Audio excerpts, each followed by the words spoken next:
सुहेल अफरीदी साहब ने अपने हाथ और अपने पांव खुद ही काटे हैं। यानी अब सुहेल अफरीदी के ऊपर इल्जाम किस तरह के लगाए जाएंगे? जनाब ये मोहसिन नकवी से मुलाकातों में अंगेज है, इंडोर एहतजाज तक इन्होंने अपने आप को महदूद कर लिया है, खान की आंख के जाया हो जाने की खबर के ऊपर भी कुछ ना कर सके। तो ये बातें दुरुस्त हैं। अगर लोग एहतजाज करेंगे या नाराज अरकान इसको जवाब बनाएंगे तो सुहेल अफरीदी के लिए मुश्किल हो जाएगा इन बातों का, इन चीजों का जवाब देना उन अरकान के सवाल उठाने के बाद। अब खबर एक और आई है कि आज के दिन में पाकिस्तान तहरीके इंसाफ के नाराज अरकान असेंबली का इजलास तलब किया गया। तो सुहेल अफरीदी जो 52, चलो 72 या 52 जितने भी हैं इन बिटवीन ही है ना, वो बंदे तो इकट्ठे कर दिए, लेकिन बंदे बीच में मिसिंग है। अब दूसरी तरफ जो आज नाराज अरकान का इजलास होगा, देखते हैं उसमें कितने लोग आते हैं। और यह दावा किया जा रहा है कि आज के दिन में नाराज अरकान ने अपना एक एजेंडा तय किया है कि बानी पीटीआई इमरान खान की रिहाई के लिए तहरीक का ऐलान किया जाए। मैंने आपसे कहा था ना कि यही वो करेंगे, इसके अलावा उनके पास और कोई रास्ता नहीं है। वो ये नहीं कह सकते कि हमें फंड नहीं मिल रहे, हमें पैसा नहीं मिल रहा, हमें वजारत नहीं मिल रही, हमें इख्तियार नहीं मिल रहे, हमें वजीर आला नहीं मिलता। ये बातें लोग नहीं मानेंगे। वो एक ही बात कर सकते हैं कि सुहेल अफरीदी इमरान खान को निकालने में और तहरीक खड़ी करने में नाकाम रहा, और ये बात कुछ हद तक उनकी ठीक भी होगी और उसमें वजन भी होगा। तो अब जिन लोगों को मिलकर मुकाबला करना था मिलिट्री एस्टेब्लिशमेंट का और उनके जुल्म का, और अवाम को बचाना था उनके अताब से, वो आपस में इक्तदार के लिए दस्तों गिरेबान है।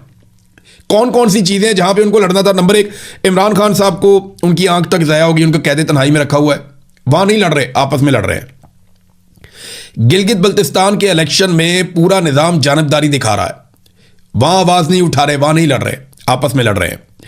कश्मीर की हसास तरीन सूरत हाल है इस वक्त, उसके ऊपर बात नहीं कर रहे। जो इस वक्त ज्वाइंट एक्शन कमेटी है कश्मीर की, ज्वाइंट अवामी एक्शन कमेटी, उनके और हुकूमत के बीच में जो मामला आते हैं, तो अपोजिशन कहां है? वो उसके ऊपर भी बात नहीं कर रहे। खौफनाक बजट तैयार किया जा रहा है। रोजाना की बुनियाद पे मैं खबरें दे रहा हूं और लोग खबरें दे रहे हैं। आईएमएफ की रिपोर्टें आ रही है, नेपरा की मैंने आपको एक रिपोर्ट पढ़ के सुनाई, बहुत सारी चीजें रिकॉर्ड पे आ रही हैं, इसके ऊपर हुकूमत नहीं बोल रही।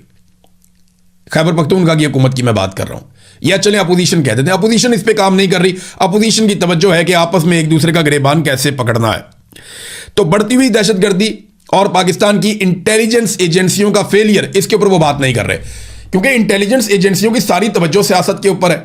गिलगित बल्तिस्तान का इलेक्शन कैसे करना है, कश्मीर का इलेक्शन कैसे करना है, इक्तदार पे कब्जा कैसे रखना है, अगली आईनी तरमीम कैसे करवानी है, अपने इक्तदार को टूल कैसे देना है, अपने मफादात का तहफ़्फ़ुज़ कैसे करना है, वो सारे इस काम में लगे हुए हैं मिलिट्री एस्टेब्लिशमेंट। और इंटेलिजेंस के लगातार फेलियर की वजह से पाकिस्तान में दहशतगर्दी के वाकयात बढ़ते चले जा रहे हैं, इसके ऊपर भी कुछ नहीं कर रहे। बैनुल अक़वामी हालात जिस नौइयत के हैं, खारजा पॉलिसी में कोई आवाज़ नहीं उठा रहा, कोई बात करने के लिए तैयार नहीं है।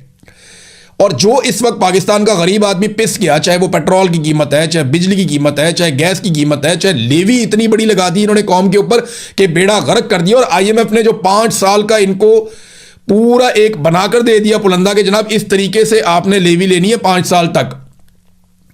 और जिस तरह आपने 4 सालों में कौम की जेब काटी है, आपने एक जेब काटी है कौम की 4 सालों में, अगले 5 सालों में आपने कौम की दोनों जेबें काट लेनी है। यानी जितनी लेवी आपने इकट्ठी की 4 सालों में, उससे दुगनी से ज्यादा अगले 5 सालों में आपने इकट्ठी करके देनी है। ये आईएमएफ ने टारगेट दे दिया। अब इन चीजों पे बजाय इसके कि ये लोग बात करते, ये आपस में लड़ रहे हैं और कौम इनका तमाशा देख रही है।